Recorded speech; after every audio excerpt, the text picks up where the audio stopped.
Centro Espírita Amor e Humildade do Apóstolo.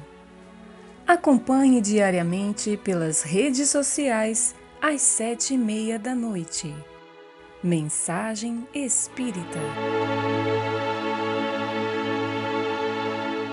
Caríssimas irmãs, caríssimos irmãos, nós vamos refletir neste instante um relato que se encontra nos evangelhos de Mateus, de Marcos e de Lucas, que tem por título O Jovem Rico.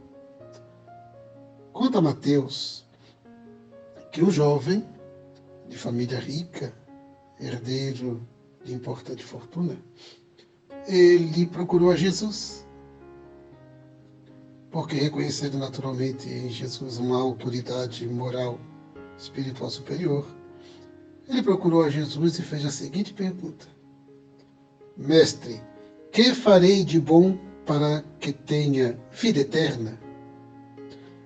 E Jesus, então, entreteceu um diálogo com ele, e a respeito da pergunta, Jesus, então, lhe disse: Se queres entrar na vida eterna, observa os mandamentos.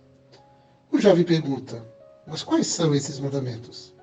E Jesus relembra, os mandamentos que já fazia parte há um longo período da cultura judaica, os 10 mandamentos. Então Jesus diz: Não matarás, não adulterarás, não roubarás, não prestarás falso testemunho, honra pai e mãe, e amarás o teu próximo como a ti mesmo. O jovem, um tanto presunçoso, disse: Guardei todas essas coisas. O que falta ainda? Então Jesus lhe disse: Se queres ser perfeito, vai, vende os teus bens, dá aos pobres, e terás um tesouro nos céus. Vem e segue-me. Mateus informa que o moço, ouvindo essa palavra, saiu entristecido, pois era possuidor de muitos bens. O espírito Amélia Rodrigues, através da mediunidade de Divaldo Franco, faz um relato importante, colhendo no mundo dos espíritos os registros históricos da vinda de Jesus na Terra, informa Amélia Rodrigues que uma semana após esse contato, o jovem participara de um festival de esportes em um circo romano instalado em Cesareia. Neste circo, além de gladiadores, de fanfarras, de artistas, atletas, também a corrida de bigas, tribigas e quadrigas. O jovem rico, ele participou da corrida de quadrigas. E num dos movimentos da quadriga, numa curva menos feliz, ele sofre um acidente que lhe fora fatal. Então, encerra ali a sua existência, uma semana após o contato com Jesus. Notemos que o jovem apresenta-se de uma certa forma presunçoso, quando ele diz a Jesus que já guardava todos aqueles mandamentos da tradição judaica, os 10 mandamentos. E Jesus, portanto, ele faz um desafio superlativo, um desafio extremo, quando propõe que ele vendesse tudo e entregasse aos pobres. E segue-me. E uma semana depois houve a morte. O jovem, diz o texto evangélico, que saiu entristecido. Entristecido porque ele não queria fazer nada daquilo. Ele queria conquistar a plenitude do reino de Deus, sem fazer nenhum tipo de renúncia, sem se dedicar de forma efetiva a nenhuma causa, a nenhum movimento transformador, libertador. Quem é aquele jovem hoje? Somos nós, de alguma forma. Quando afirmamos que somos cristãos, no nosso caso, somos espíritas, e Jesus vem e nos diz, como disse ao jovem: Vem e segue-me. Esse segue-me é em tom imperativo, é em tom decidido.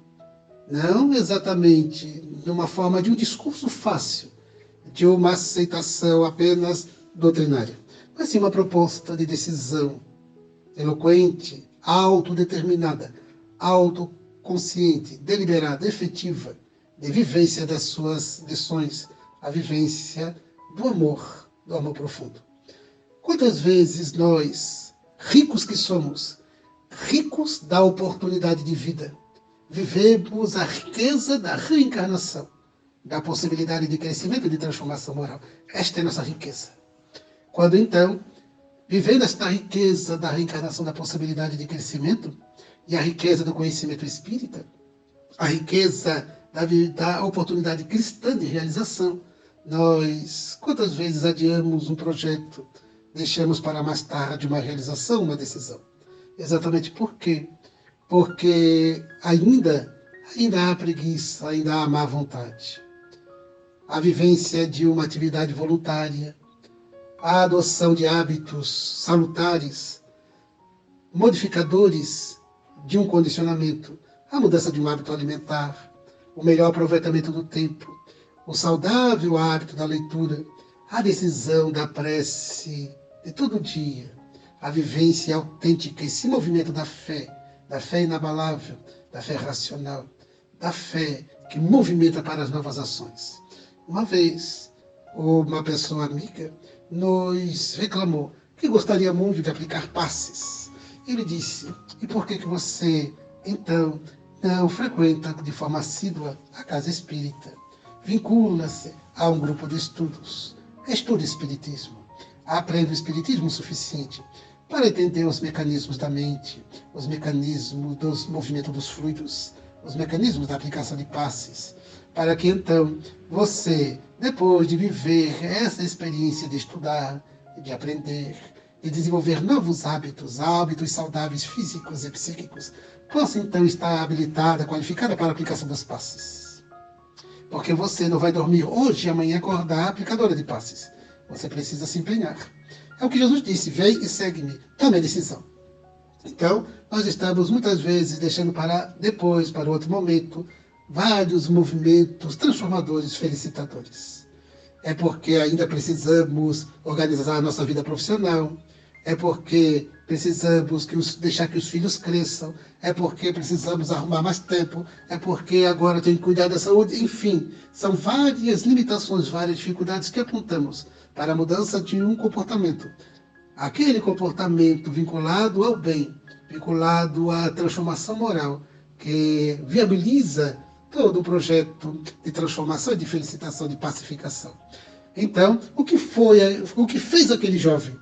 O jovem, ainda atrelado, identificado, vinculado às questões imediatistas e materialistas, não queria deixar nada daqueles prazeres, daqueles favores, daqueles benefícios materiais, sociais, para se dedicar a uma causa nobre. Ele desejava o reino de Deus, mas não queria perder o reino da terra. Ele queria vincular-se à plenitude espiritual e gozar de felicidade e de paz, mas não queria deixar os tesouros, os prazeres, arraigado e que ainda se encontrava as questões rasteiras da terra. Então, Jesus disse: vem e segue-me.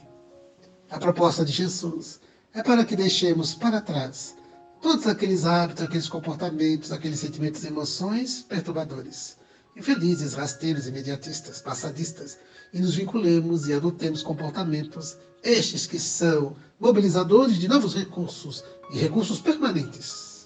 Porque a existência na Terra é muito breve. Por mais longa que seja a existência na Terra, será sempre muito breve. Aquele jovem, uma semana depois, teve um encontro com a morte. Como a morte não mata, retorna ao mundo dos espíritos, marcado pela amargura de ter perdido a oportunidade.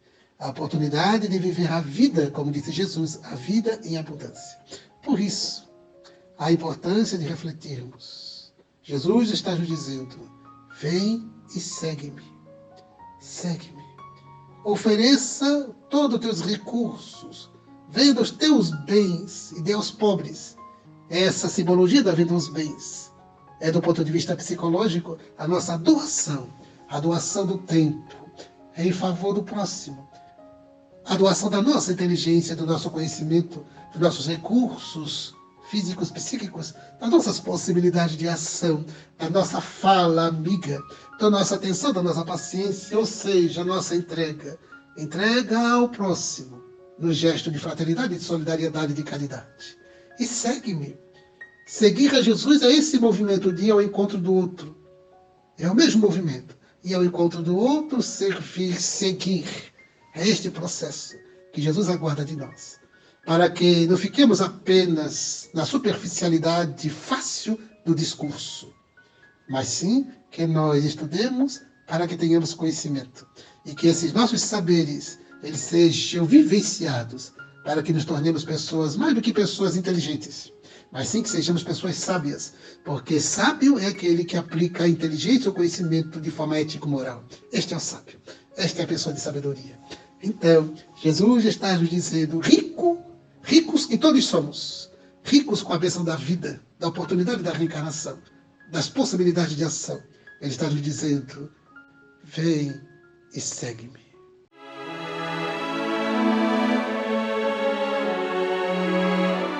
Centro Espírita Amor e Humildade do Apóstolo.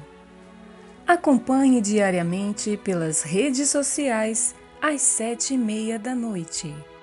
Mensagem Espírita.